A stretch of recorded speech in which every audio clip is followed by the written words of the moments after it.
Assalamualaikum warahmatullahi wabarakatuh. Ketemu lagi dengan saya Rastia Dia Puji Astuti dengan NIM 721141908. Nah, pada kesempatan kali ini saya akan kembali menjelaskan mengenai sistem informasi manajemen proyek 3, yaitu proyek web atau HTML menggunakan Notepad. Nah, di proyek 3 ini kita akan bahas apa aja sih? Jangan di skip videonya ya. Selanjutnya ada bagian-bagian dari dokumen HTML. Nah, dokumen HTML ini terdiri atas dua bagian. Yang pertama ada bagian kepala dan yang kedua ada bagian tubuh. Nah, di bagian kepala ini berisikan informasi mengenai peranti lunak browser atau penjelajah web.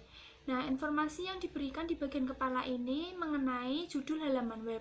Kemudian di bagian tubuh memberi informasi mengenai apa yang akan dilihat pengguna di layar. Nah, informasi yang berkaitan atau yang terkandung di bagian tubuh ini antara lain mencakup daftar, gambar, serta link.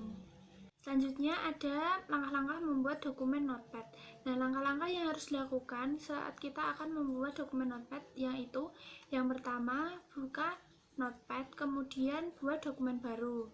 Nah, setelah dibuka, kemudian klik perintah Start yang berada di bagian kiri bawah layar, diikuti dengan subperintah Programs. Kemudian jika sudah, maka baris 1-5 itu merupakan menentukan halaman web. Kemudian baris 6 merupakan penentu tempat.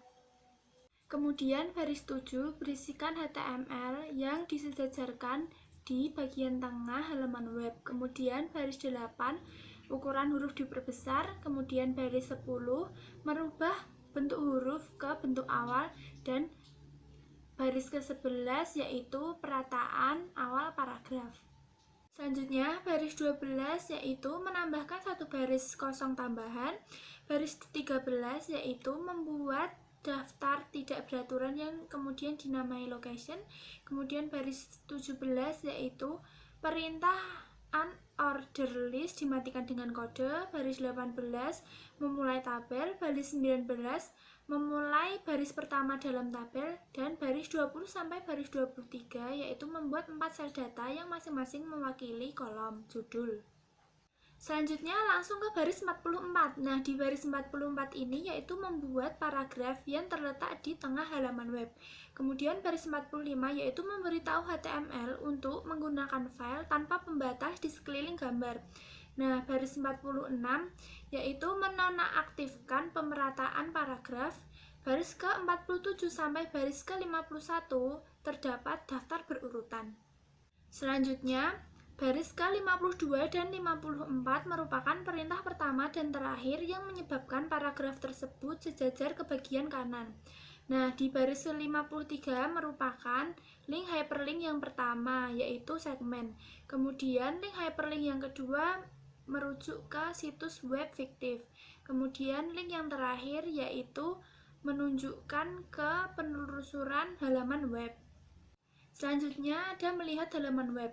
Nah, setelah halaman web disimpan, kita perlu memeriksanya apakah web tersebut berjalan dengan baik atau tidak.